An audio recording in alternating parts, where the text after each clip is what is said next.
Ventana Pública, la radio social de México.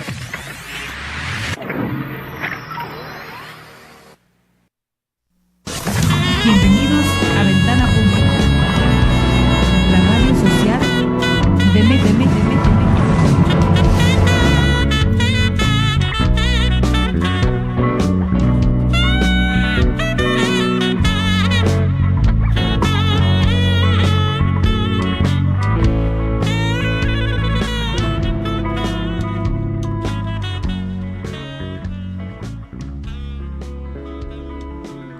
Transformatorio Ciudadano, cultura, política y análisis de la realidad. Un espacio para crear en libertad ideas, propuestas e iniciativas en favor de todos y de todas. Debate, análisis y reflexión. Todos los lunes de 10 a 11 de la mañana, en Ventana Pública, la radio social de México. Síguenos en nuestras redes sociales, Ventana Pública en Facebook, @Ventana Pública en Twitter y Ventana Pública en Instagram. Siempre eres la más hermosa, rodeada de estrellas. No me puedo acercar, tienes la cabeza caliente, no dejas de pensar cómo poder acariciarte. En medio de la lava te sacudes furiosa.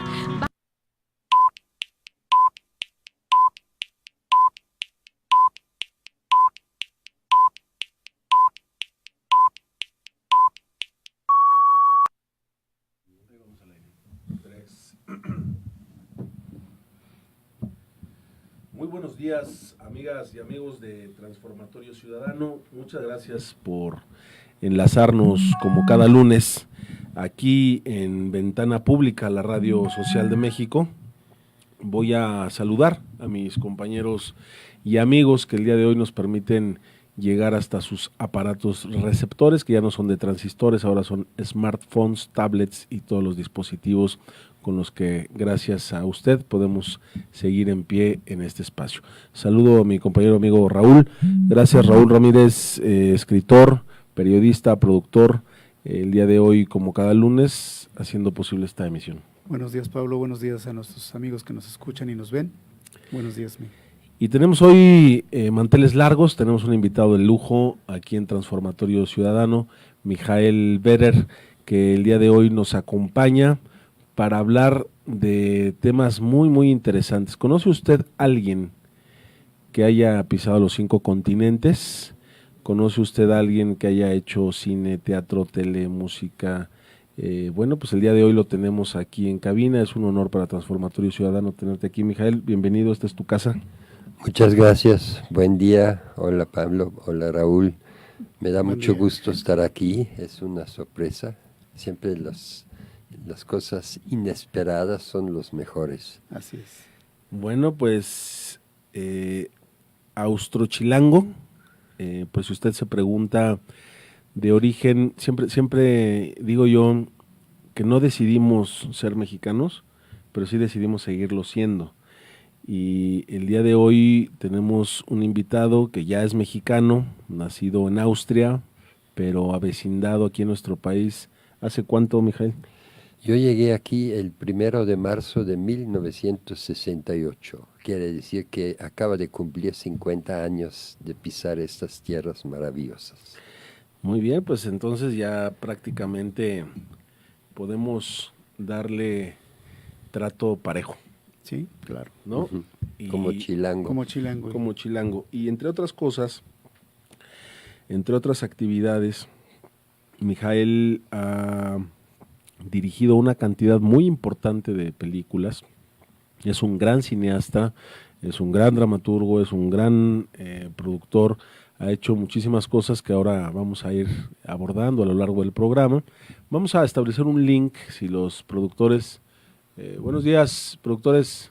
Vamos a ver si podemos establecer un link para poder ir viendo el trabajo de Mijael Beder durante el trayecto del programa, y vamos a ir versando sobre varios de los trabajos. Mijael, tú llegas en el año 68, justo acabamos de hacer un programa, Raúl y yo, del aniversario del movimiento estudiantil, pues llegaste a tambor batiente, llegaste a tierra apache en el marco de la revuelta. ¿Cuál fue tu primera impresión del país en el marco de la revuelta estudiantil? Mira, cuando llegué, como fue el 1 de marzo, no se asomaba ninguna revuelta, en contrario, yo sentí una juventud muy pujante, a diferencia de donde yo venía, porque Austria en los 60s era deprimido. Y cuando llegué a México era como salir al sol. Y la reacción de los artistas aquí, la recepción, era como de una hospitalidad para mí maravillosa, la verdad, tengo que decir. Y muy pronto me integré al ambiente de cine a través de un alemán mexicano, Walter Reuter, que me puso en contacto con artistas plásticos, cineastas. Conocí a, digamos, algunos cineastas como Manuel Michel, Alfredo Joscovich, que era alumno del recién fundado CUEC, y en esto pues me integraron en el CUEC por mi cercanía con el nuevo cine alemán, que yo venía como cineasta ya hecho de Europa y llevaba una información que le interesaba mucho tanto a los estudiantes como a los maestros del CUEC, que apenas tenía un año, con Manuel González Casanova como director, y el director técnico de esta escuela era Miloš Trinka, de Praga. Entonces, el de Praga me buscó a mí. Es chistoso que él hablaba checo y español, y yo hablaba alemán y italiano. Entonces, nos entendíamos en un español que apenas empecé a aprender. Y insistieron y me metieron como maestro al CUEC. Y por el interés que tenían en la información de primera mano del nuevo cine alemán, que hace 50 años estaba en gran auge. Tengo entendido que te invitaron a colaborar para la película oficial de las Olimpiadas. También eso fue un evento paralelo. Me consiguieron en la oficina de Ramírez Vázquez, del arquitecto Ramírez Vázquez, una cita con don Alberto Isaac, ante el cual me presenté, y después de una plática maravillosa me integró en el equipo de realización de los Juegos Olímpicos. Y precisamente en ese sentido me enviaron a Acapulco a cubrir con 2 fotógrafos, un holandés y un húngaro de las Islas Fiji, como es la globalización que se inició en México en el 68, porque entró el mundo a través de las Olimpiadas, y nos la pasamos trabajando con los deportistas veleristas en Acapulco. De hecho, el 2 de octubre te sorprende allá.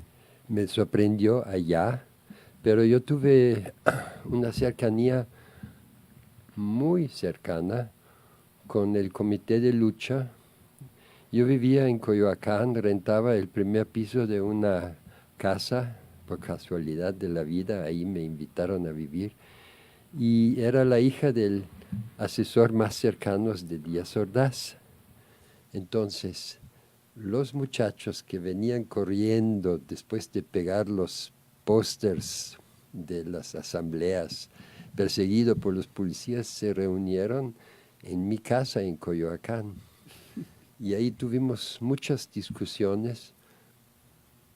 Yo debo de decir que yo venía de la cortina de hierro, algo que aquí los muchachos no se lo imaginaban, que es vivir frente a una cortina de hierro cargada de minas, de metralletas. Entonces yo no comulgaba con sus ideas. Y cuando en una de esas discusiones yo les preguntaba si habían leído a Marx, y me decían que no, ¿para qué?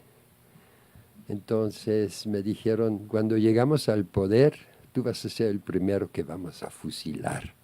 Y yo preguntando, ¿yo por qué? Es que tú eres un burgués. Bueno, pero eso fue en tono amistoso. Como yo he sido mimo en una de mis tantas facetas de multitask, yo trabajé con un grupo dirigido por Juan Manuel Moreno. Hicimos una obra muy fuerte, se llamaba Pitl Mima, y la presentamos justo en el momento más álgido de persecución, estilo McCarthy, en el Teatro del Bosque, y fue un evento con muchas consecuencias porque luego nos empezaron a perseguir. Uh-huh. Esto de la pantomima que tú trabajaste en la escuela fundacional de la pantomima, ¿no? Bueno, yo estaba muy inquieto, yo estudiaba arquitectura, me pareció demasiado técnico, luego estudié pintura, diseño, y paralelamente me invitaron a participar en un grupo de pantomima que era como más bien teatro de sombra, como el más antiguo teatro estilo Bali, exacto. Y me fascinó porque en la abstracción logramos realmente fascinar a los chicos, porque les damos chance de usar su propia fantasía y tuvimos mucho éxito. Más bien pensaba, llegando a México, yo llegué con mi esposa, la mamá de mis hijos, y pensábamos hacia pantomima. Y el único que entendió lo que queríamos era precisamente Juan Manuel Moreno con su grupo, y nos integramos ahí. Yo vengo de la escuela de Marcel Marceau, que por cierto fue un gran amigo. Luego me enteré que también estudiaron ahí Alfonso Arau y Alejandro Jodorowsky. Todos ellos ya llevan la marca de Marcel Marceau. Es sin duda una experiencia muy formativa el tema teatral, porque el teatro, tal vez dentro de las artes, es profundamente transformador, no solo de ti mismo, sino de tu entorno. Pero desde afuera yo creo que el resto de tus amigos, de tus colegas, te concebimos como un cineasta, porque tal vez es tu mayor obra, tu mayor capacidad de producción ha sido cinematográfica. Has rodado más de 30 películas. Vamos a ver si ahora vamos a hacer una pausa en un rato más para ver uno de los trabajos de Mijael. Pero dentro de esta vasta obra, ¿cuáles son los trabajos que te pudieran representar? Si le quisiéramos decir al público, conoce a nuestro invitado a través de su obra, los invitaría a saber qué trabajo. Híjole, es que yo nunca miro atrás. Quiero decir, tengo que retomar lo de la pantomima, porque yo de la pantomima salté al cine porque me frustré en la pantomima. Y me di cuenta que el director en los estudios de televisión, que ni siquiera lo veía, sino nada más escuchaba su voz que me dirigía, yo dije, yo siempre seré un manipulado y no me gusta más ser un manipulador. Y ahí tomé la decisión de estudiar cine. Pero ya siendo mimo, el estudio de cine se me hizo también algo muy perdida de mucho tiempo, y uno de los profesores me conectó con una productora pequeña, pero como dicen aquí, muy picuda, y en muy poco tiempo avancé y aprendí sobre todo la edición, que para mí es como el más importante, la más importante disciplina del cine, que para mí los editores son los héroes desconocidos, porque tú con un mal material bien editado sacas una maravilla, y puedes echar a perder el mejor material si no sabes. Así es. ¿Verdad? Tú eres productor de televisión, Raúl. ¿Cómo encuentras, qué opinión tienes de la obra de Mijail? Bueno, cuando Mijail iniciaba su aportación, su participación en este programa, hablaba del nuevo cine alemán.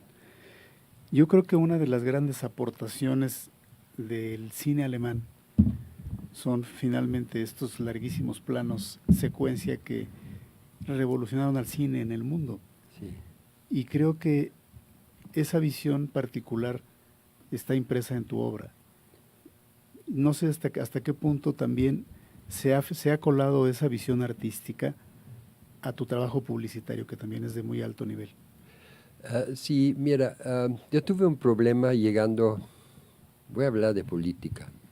Cuando llegué y trabajé en el 68, en el CUEC, tuve varios muy buenos amigos ahí, entre ellos Leobardo López, que me pidió filmar el parto de su hijo Barrabás. Y yo venía como muy europeo. Híjole, ¿cómo voy a filmar el parto de alguien que no es lo mío, no? Entonces entró el hermano menor de Beto Bojorquez, otro alumno mío en aquel momento en el CUEC, Francisco Bojorquez, que luego se volvió un gran cineasta, un buen fotógrafo. Él filmó, pero yo me acuerdo que el material que filmaban los muchachos del CUEC me daban los negativos expuestos y yo me encontraba en Insurgentes con un director francés, François Reichenbach, y le entregaba el material para que lo sacara del país, y luego pues ahí se difundió algo del material de la crueldad de aquellos momentos, ¿no? Y precisamente eso, cuando el departamento jurídico de la UNAM pidió a Gobernación mi instalación como profesor del CUEC, el gobierno decidió que yo debía de abandonar el territorio mexicano. Entonces quedé ante la... Te aplicaron en 33. Sí. Y te pusieron en la lista negra también. Sí, no, y yo no me fui. Me quedé 3 años como submarino, como mexicano en Estados Unidos, espalda mojada. Yo siempre digo, después de Maximiano, yo soy el siguiente espalda mojada. Pero eso también, eso me encanta de México, que nada, como dicen, nada se come tan caliente como se cocina.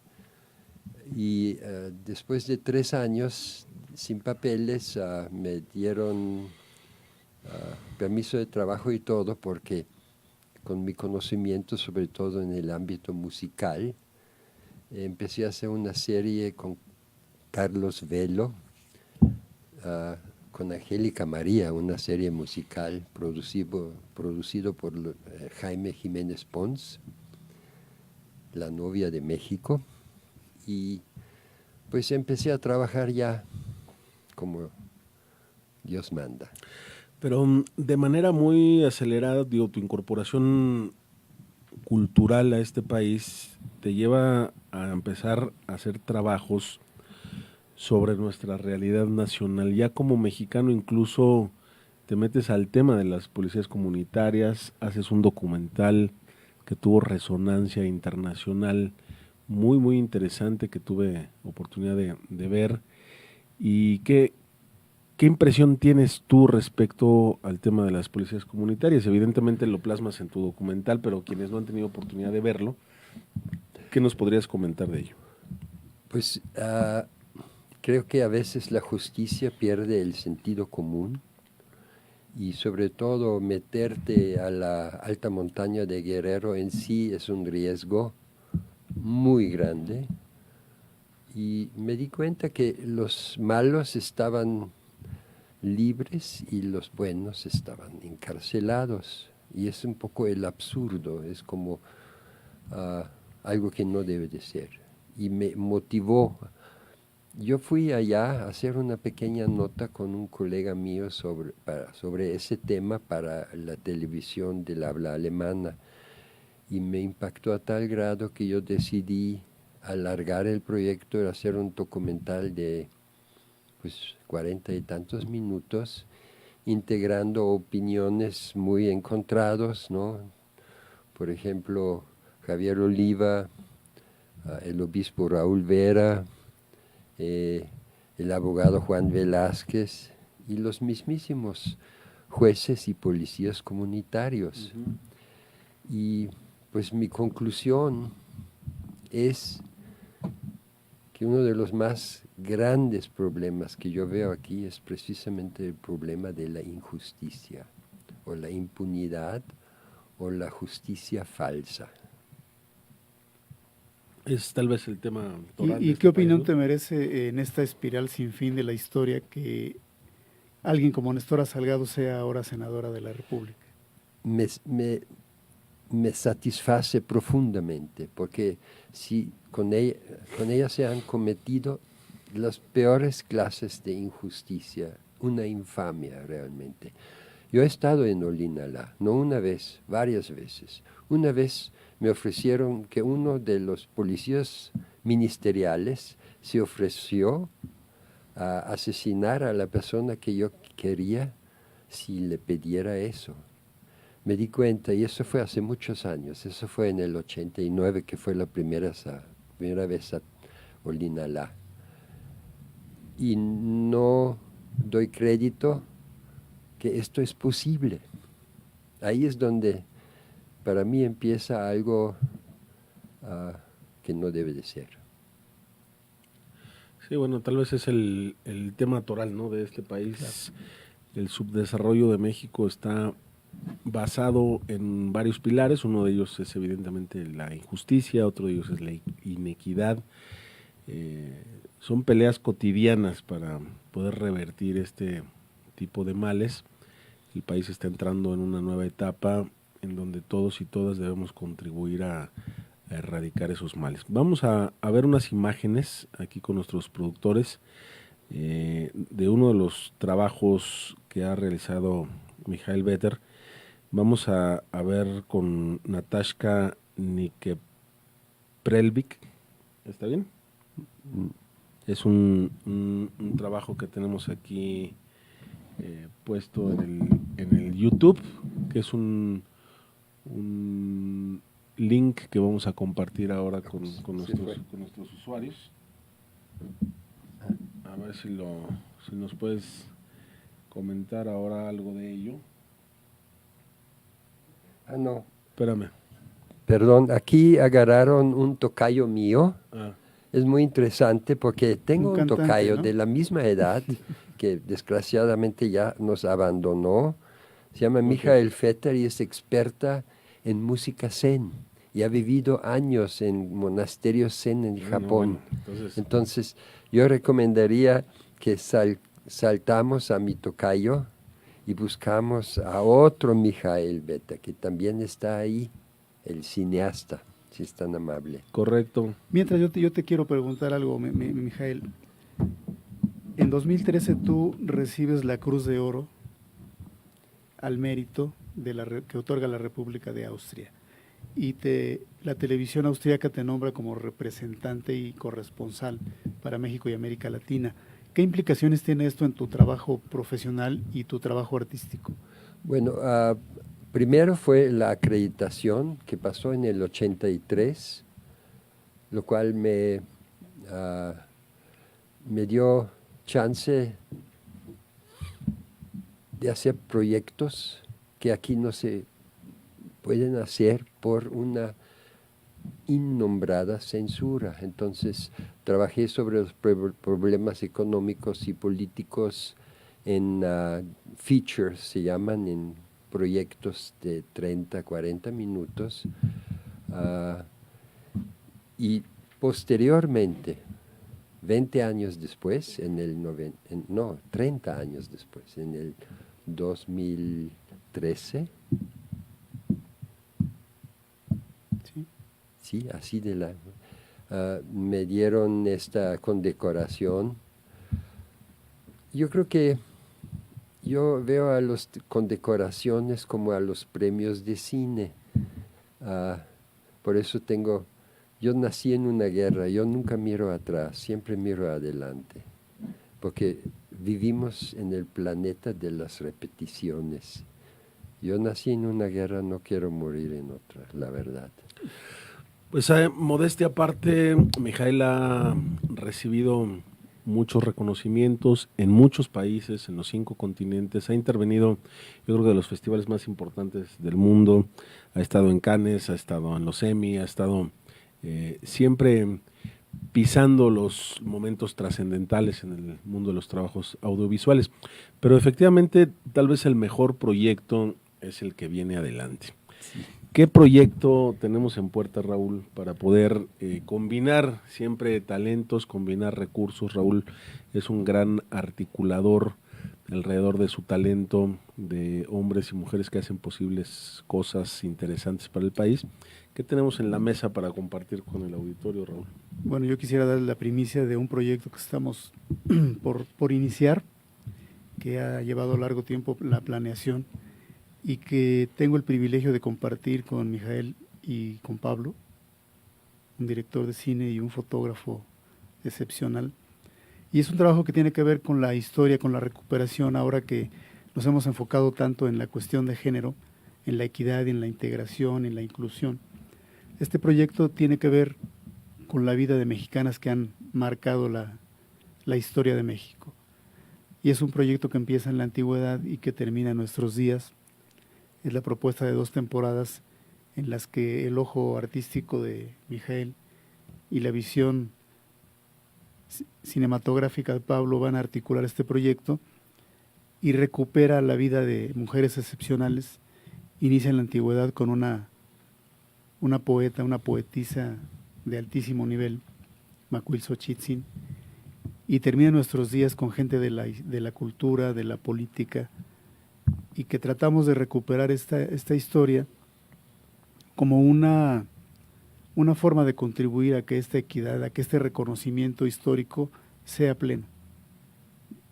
Pues seguramente es un reto el hacer visible, ya con hechos, con acciones, en este caso cinematográficas, el papel de las mujeres mexicanas en este país.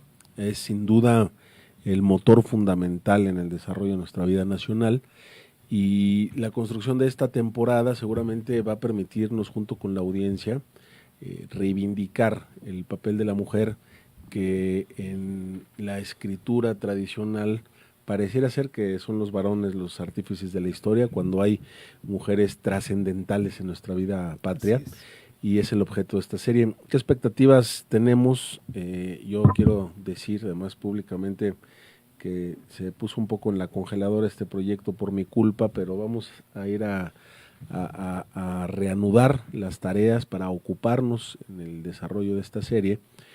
¿Y cuál es la expectativa desde tu perspectiva, Mijael, que podemos tener de trabajar historia de mujeres? Pues se me hace el tema más principal en ese momento, el enaltecimiento del género femenino, porque estamos ante un absurdo terrible que son los feminicidios en México, como que estamos con un pensamiento casi talibán. Y miren, cuando yo nací, los hombres estaban en la guerra. Yo viví un matriarcado maravilloso, porque las madres tenían que sacar adelante. Sobre todo la posguerra fue mucho más dura que la guerra misma. Yo crecí en el sector ocupado por el Ejército Rojo y yo solo puedo decir que me formó profundamente una madre que sabía apapachar y luchar para que podamos sobrevivir. Y esto me ha formado en la vida. Yo creo en el matriarcado, para decirlo así. Entonces, se me hace absurdo ver en la pareja a alguien menor o alguien. Entonces, es urgente y muy importante enaltecer la imagen, porque las mujeres dicen que atrás de cada hombre hay una mujer.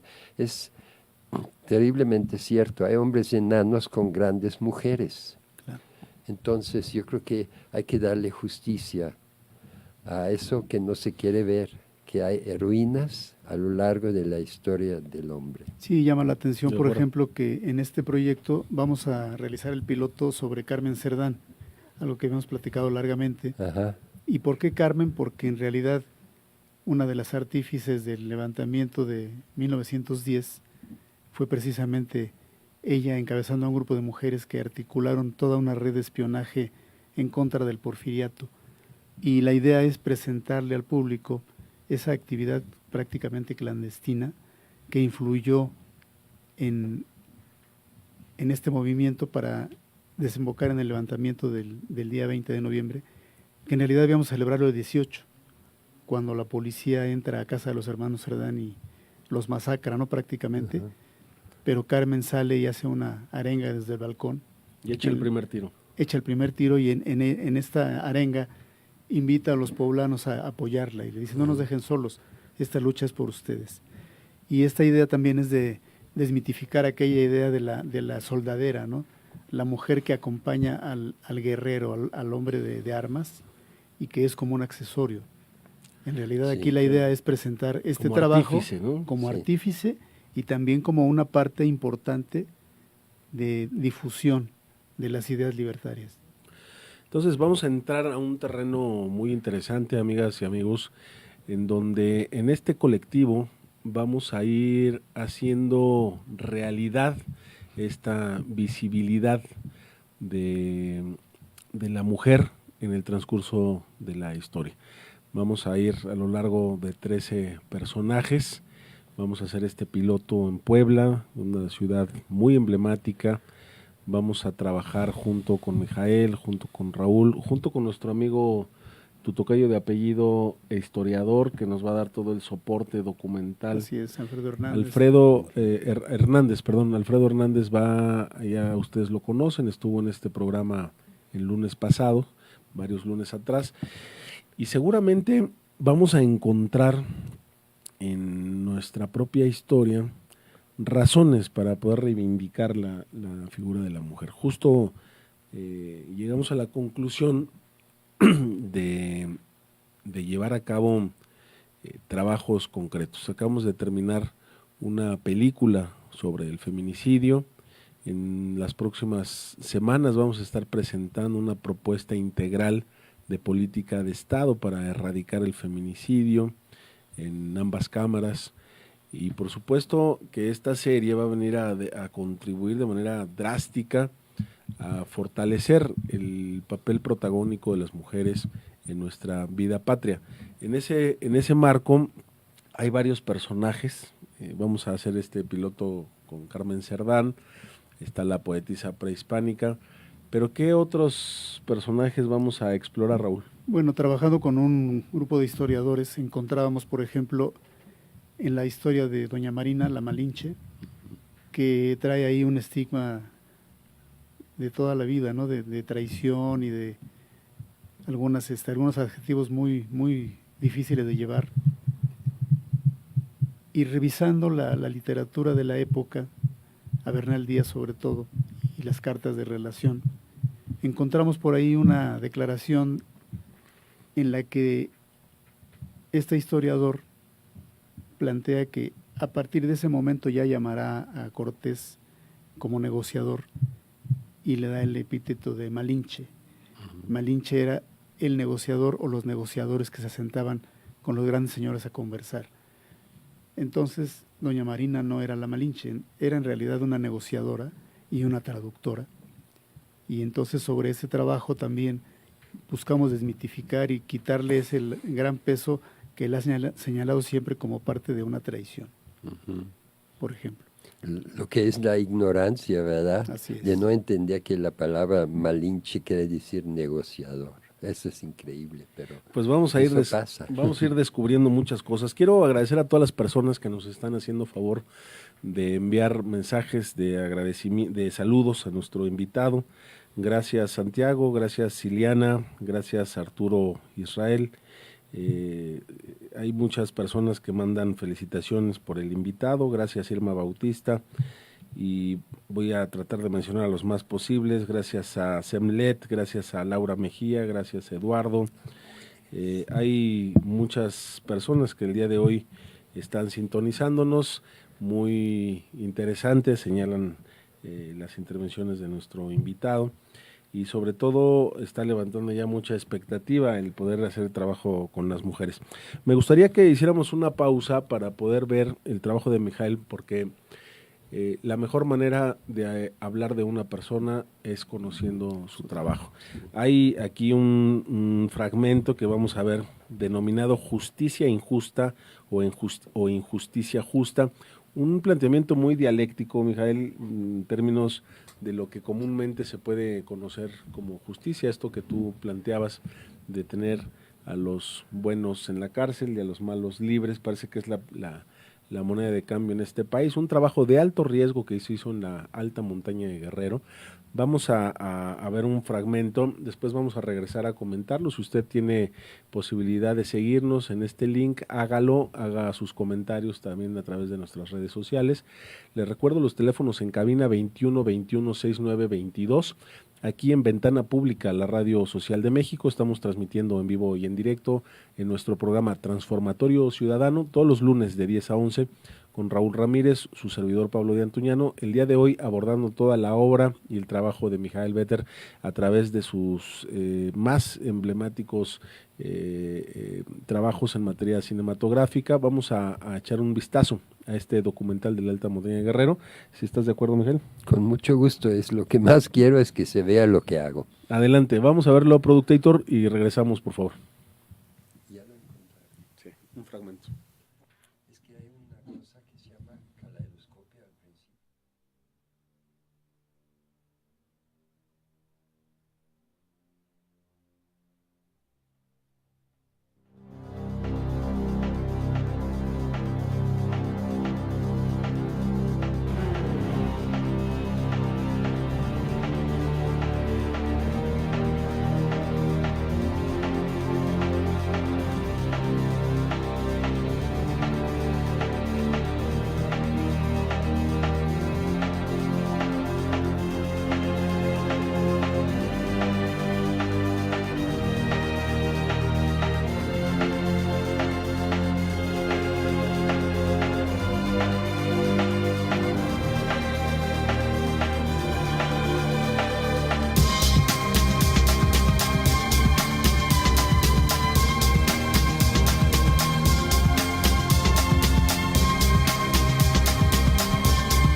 Este aparentemente pacífico y apacible paisaje de la alta montaña de Guerrero esconde el más terrible flagelo de nuestros tiempos: pobreza extrema, marginación, narcotráfico, crimen organizado, corrupción e impunidad.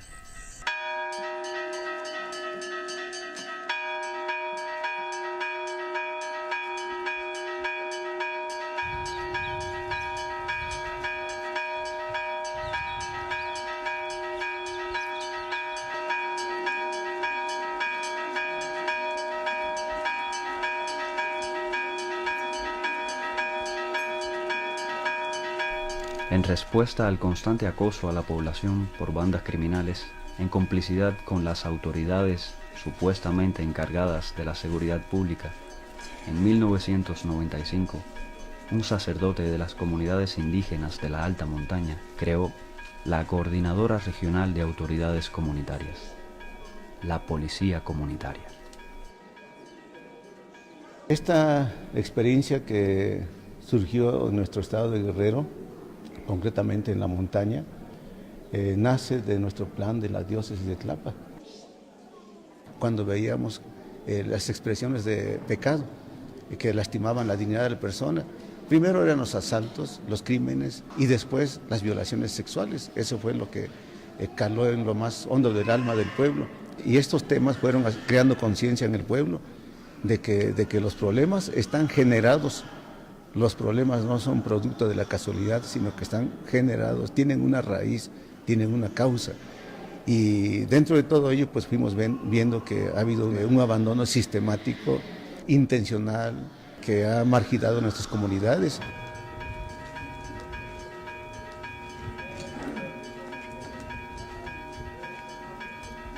En la región de la montaña el Estado mexicano prácticamente no existe. Escuelas, hospitales, vías de comunicación terrestre, servicios de salud pública, telecomunicaciones, todas estas variables que permitirían insertar estas poblaciones en un nivel de desarrollo superior, pues vemos que de manera pues, injustificada siguen sin estar allí, ¿no? Es una secuencia que incluso estamos viendo ahora con la situación tan dramática por los desastres naturales y las lluvias, sobre todo, en donde ahí se nota lo que ha dejado de hacer el Estado mexicano. Muy desafortunadamente, nuestro país vive inmerso en delitos. Ventana Pública, la radio social de México. Encabezó un proyecto que se llama A 50 del 68 y crearon una página web. Estamos al aire. Estábamos aquí diciendo improperios, pero ya estamos nuevamente. De ninguna manera. Bien, pues este es el trabajo de carácter documental de Mijael Vetter. Yo les quiero pedir que en cuanto tengan posibilidades puedan ver el documental completo. Va más o menos por arribita de los 40 y algo de minutos. 41. Es un trabajo muy, muy interesante, es un trabajo de alto riesgo porque no cualquiera se va a meter a la Sierra Alta de Guerrero, es un estado convulsionado por la violencia. En esta parte introductoria pudimos ver pues el fuego cruzado que hay de muchos colectivos armados de todo tipo. Es un escenario muy conflictivo. Y creo que este trabajo merece mucho la pena verlo en detalle. Si usted por alguna razón ahorita está trabajando y no puede verlo, el día de mañana y todos los martes de 11 a 1 de la tarde vamos a empezar a transmitir trabajos cinematográficos, ficción, documental de muchos directores. Vamos a programar, si tú nos autorizas, si nos lo permite, Mijael, algunos de tus trabajos para que en algunos de estos martes nuestro auditorio pueda tener un acceso más directo a tu obra. Me encanta, claro que sí. Y una vez quiero mencionar otro proyecto, y son proyectos que uno no gana dinero, sino más bien pone dinero. Con ese documental, hablando de dinero, por ejemplo, ese documental lo produje y no tuve ningún regreso. El regreso es que la gente lo vea y entiende que estamos ante un problema de ética profundo. El otro trabajo que yo recomiendo se llama Lat Autonomy. Es un encargo de la Comisión Europea sobre Autonomías Indígenas en América Latina y incluye a 6 países: Brasil, Ecuador, Bolivia, Panamá, los indígenas Cunayala, México. México es Chiapas, los zapatistas, y los mijes en Oaxaca. Es que es muy interesante profundizar en lo que son las formas de autogobierno de los pueblos indígenas. Son un camino que lo estamos ignorando.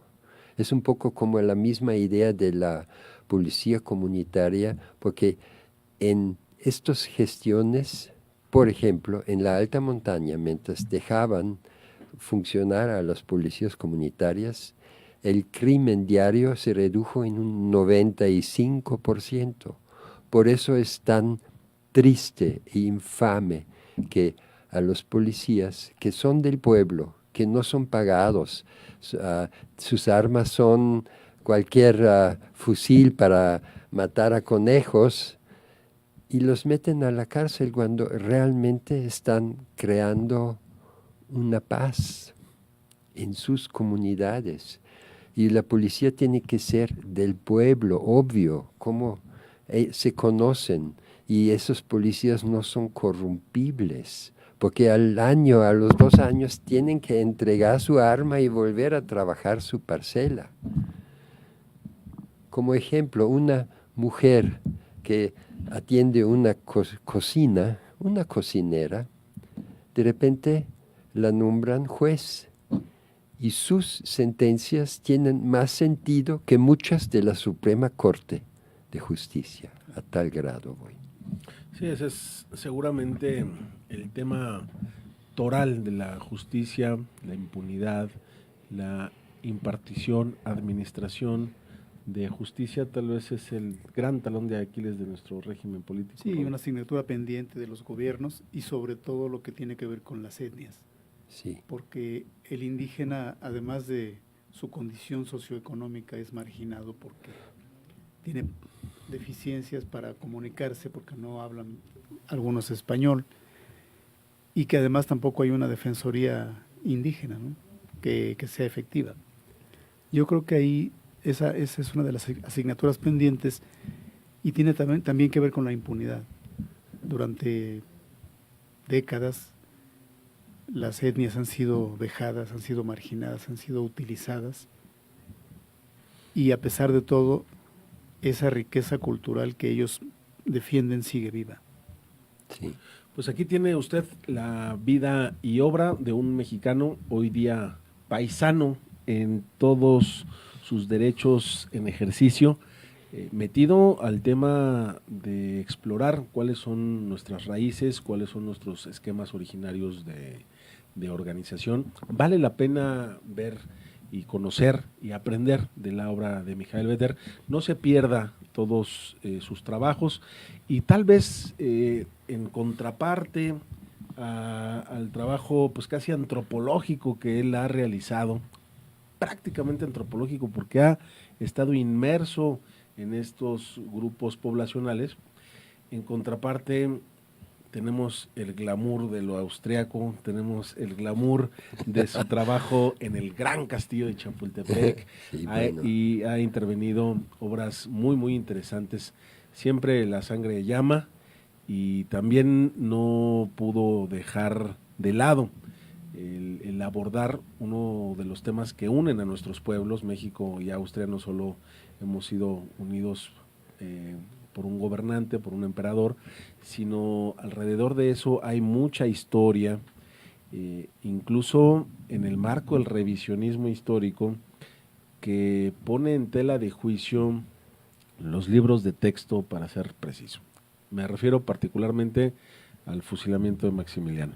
¿Qué has explorado respecto a tu paisano, también espalda mojada, como bien le llamas, que estuvo por acá despachando en el castillo, en el Paseo de la Emperatriz? Reforma se construyó gracias a la visión arquitectónica de este austriaco. ¿Qué nos puedes decir de eso?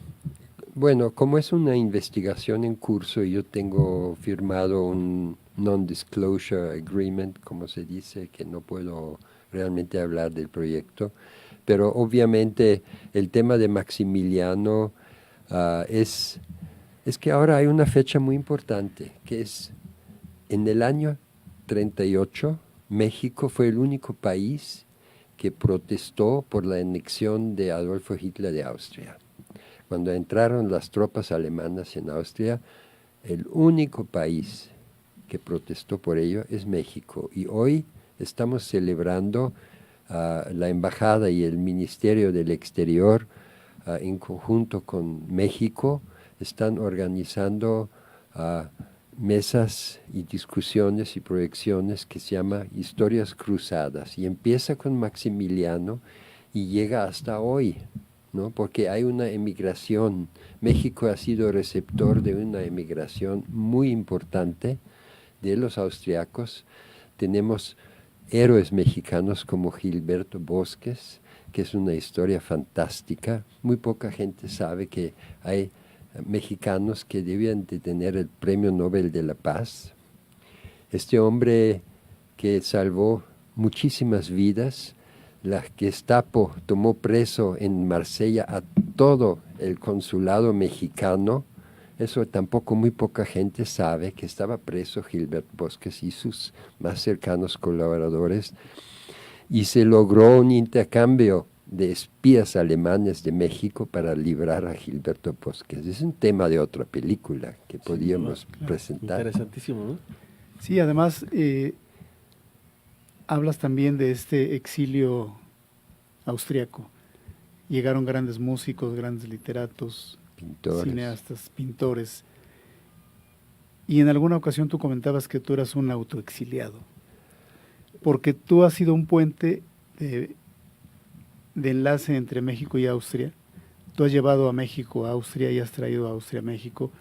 Eres un ciudadano del mundo, pero esa visión particular que tú tienes por tu educación, por tu formación cinematográfica, ¿cómo se ha enriquecido con lo mexicano, la esencia de lo mexicano? Mira, yo no sabía mucho de México. Debo de confesar que yo siempre he sido muy atraído por Asia.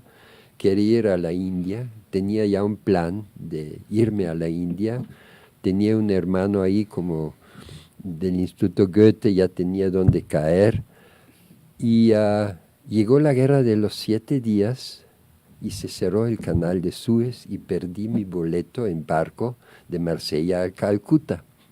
Y en esto llega un amigo y me trae un pintor, amigo paternal, y me enseña fotos de México que él tomó de mujeres en Tehuantepec, colores que Viena era gris, oscuro, color café. Y cuando vi esas fotos, esos colores, esas frutas que en mi vida he visto ni saboreado, tomé una decisión de tripas y 3 meses después de ver esas fotos ya estaba en México. Y lo que realmente desde el primer día me impactó fue la historia de México, porque aquí hay una continuidad de miles de años. Por eso nunca tenía yo mucho interés en ir a un segundo mundo como es el mundo nuevo, Estados Unidos, porque no tiene ninguna historia.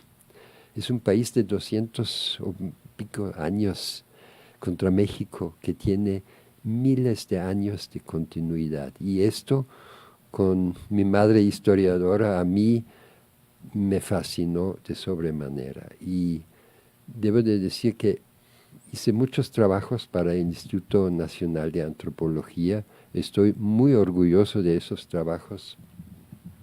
Hice los olmecas, los mayas, los dioses del México antiguo, terminando en el castillo de Chapultepec.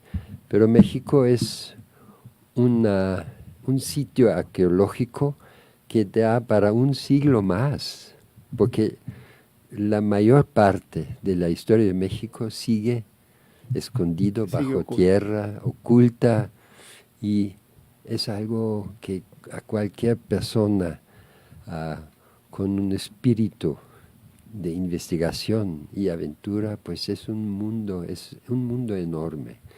Y yo me perdí en las selvas del sur y hasta me tocó la piramiditis. Cada colina que veía pensaba es una pirámide, y es una pirámide. Eso es lo fascinante. Entonces esto me mantuvo todos los años que tengo aquí como uno de mis trabajos que más me han gustado, que es el trabajo sobre la historia de México. Cuando me pidieron hacer una semblanza sobre tu obra, le comentaba a Pablo, íbamos a pasarnos toda la hora sin poder terminar. Sí, es tremendo lo que hace muy uno. Es muy amplia tu obra. En ese sentido, ¿has pensado tú generar una escuela, una corriente con tu propia visión? Porque es muy importante, hablamos aquí con mucha frecuencia del rescate histórico, de la reivindicación de nosotros como seres históricos. Y una obra tan vasta, tan amplia y además de tan alto nivel, no puede perderse. ¿En qué sentido has pensado tú dejar una línea de creación? Yo voy más abstracto en ese sentido y sí siento un llamado, yo lo llamo reaprendiendo a ver, porque Si yo te pregunto, ¿qué viste hace 2 minutos o 3 minutos si caminas en la calle? ¿Tienes alguna memoria visual? Me doy cuenta que andamos sin ver, andamos sin mirar, andamos con nuestros pensamientos y no vemos lo que sucede alrededor de nosotros. Entonces, con ese tema di un taller en la UACM, aquí en la Ciudad de México, después de mi experiencia medio dura en el CUEC en el 68. Claro, yo tengo que dar a los jóvenes esta vasta experiencia que tengo, ¿no? De eso estoy consciente, pero yo todavía estoy en la fase activa. Mi curiosidad mata edad. Y en ese sentido no me siento todavía con esa tranquilidad de sentarme y crear una metodología para realmente pasar mi manera de ver el mundo, que a lo mejor no están muchos de acuerdo, porque como yo digo, yo soy un hombre de la especie humana, y yo creo que el globo terráqueo es nuestra casa y debemos de hermanarnos como seres humanos. Y estamos muy lejos de eso. Ni siquiera podemos estar en paz en una ciudad como México, en las diferentes administraciones. Tenemos que quitar de lado esos pensamientos de espacios reducidos y pensar más a nivel de seres humanos, no tan de naciones. De acuerdísimo. Bien, amigas y amigos, infelizmente el tiempo corre. Se da usted cuenta que ha pasado 1 hora, que es justo el tramo de duración de este programa. Ya los productores están tensos, nerviosos, hostilizándonos para que podamos concluir, ir llegando a esta recta final de Transformatorio Ciudadano. Quiero recordarle que todos los martes vamos a estar transmitiendo películas en www.ventanapublica.com.mx. Vamos a ir explorando muchos trabajos cinematográficos de alta relevancia. El día de mañana no se pierda Los Olvidados, de Luis Buñuel, una película rodada en el año 1950, que se escribió y dirigió por este monstruo de la industria cinematográfica, un español que también decidió ser mexicano. Como decía Chabela, ¿no? Es que los mexicanos decidimos dónde nacer, pero nacemos donde nos da la rechingada gana, decía, pero mexicanos somos. Entonces, Luis Buñuel, tremendo director de cine. El día de mañana a las 11 de la mañana usted va a tener oportunidad de ver Los Olvidados, una película que ganó el Festival de Cannes a Mejor Director, Patrimonio Audiovisual de la Humanidad, o sea, para la UNESCO, una de las obras más emblemáticas del México marginal, del México de la calle. Se filmó aquí cerca, ¿no? En La Romita, ¿no? En el barrio de La Romita. En el barrio de La Romita, ahí en la esquina de Avenida Chapultepec con Avenida Cuauhtémoc, en el barriecito de atrás, mejor conocido como La Romita, por ahí la calle de Guaymas, muy, muy emblemática en esta película. Y usted va a tener la posibilidad de martes a martes ir explorando diversos trabajos de mexicanos destacados en principio, pero por supuesto le vamos a dar la vuelta al mundo para conocer la vida y obra.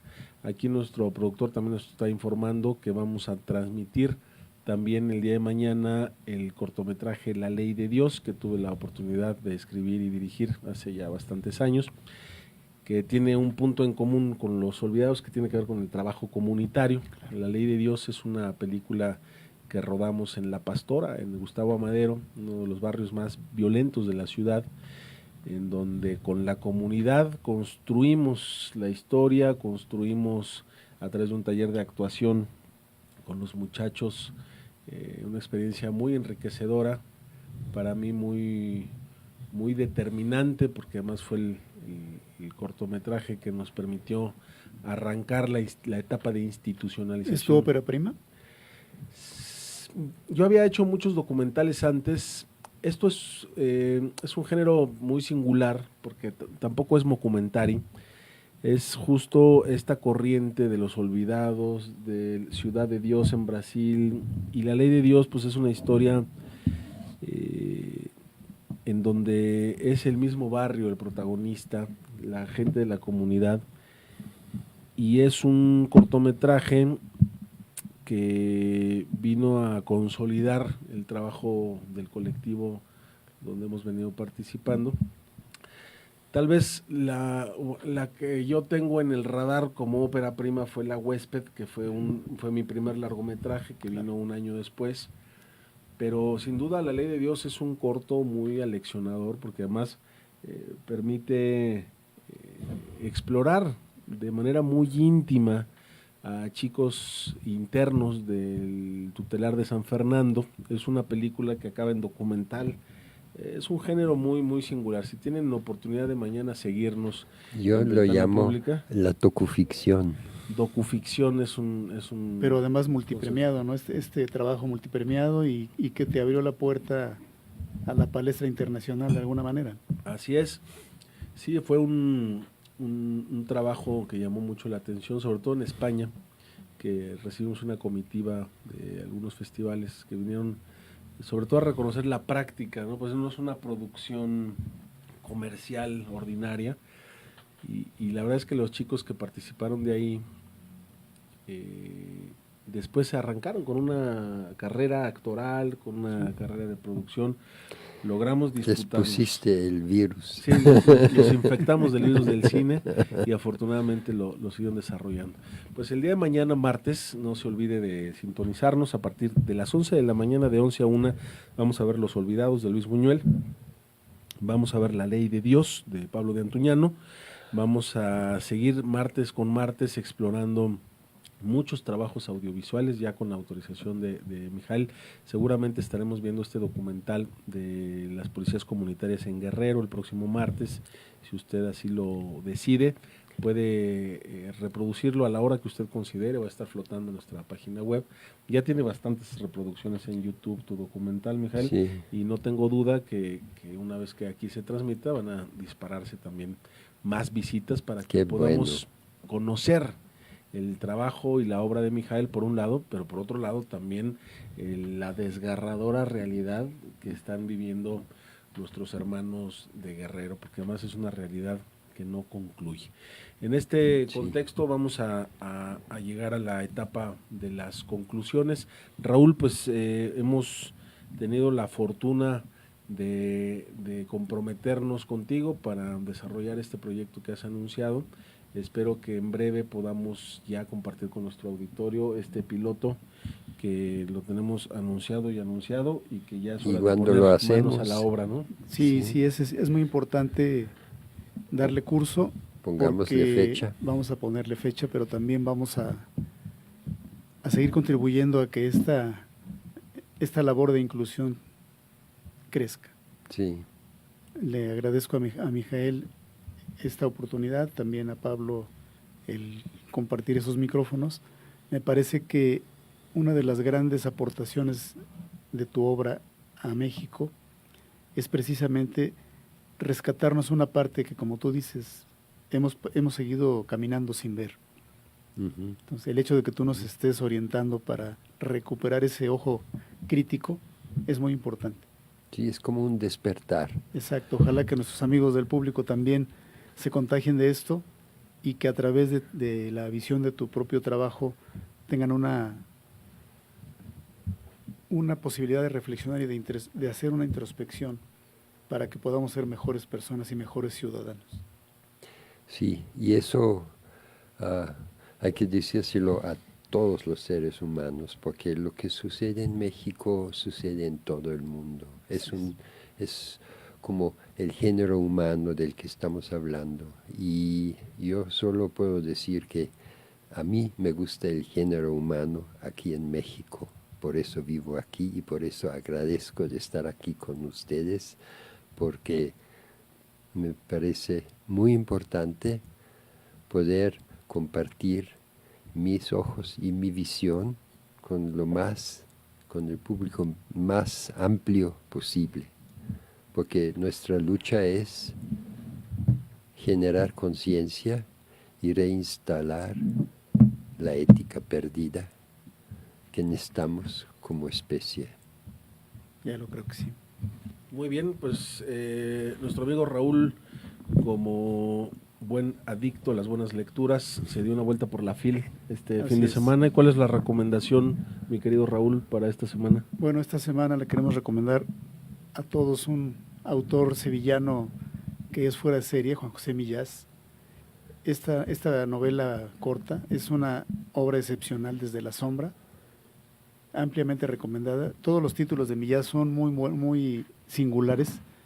Recuerdo, por ejemplo, Visión del ahogado, No mires debajo de la cama, Primavera de luto, Letra muerta, La soledad era esto. Son obras de veras que le pueden a uno cambiar la visión.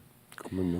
Bueno, pues si quiere usted pasar una aventura importante, la recomendación de Juan José Millás, Desde la sombra, para esta semana. Miguel, muchas gracias por acompañarnos el día de hoy. Esta es tu casa, ven cuantas veces quieras a compartirnos tu vida y obra, que siempre es muy interesante y que podemos compartirla también con el auditorio. Con mucho gusto, y me gustaría la próxima vez hablar del arte. Buenísimo, pues vamos a darle seguimiento a esta mesa de trabajo.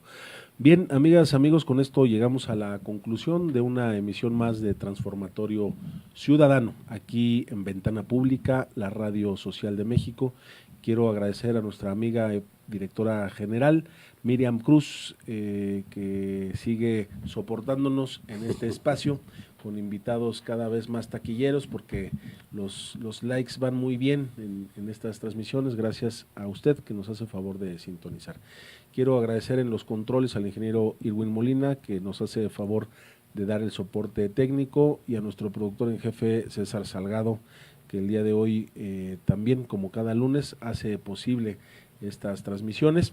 Y a usted, amigo y amigo, que gracias a su capacidad de paciencia nos permite llegar a sus aparatos receptores, como cada lunes de 10 a 11 de la mañana aquí en Transformatorio Ciudadano.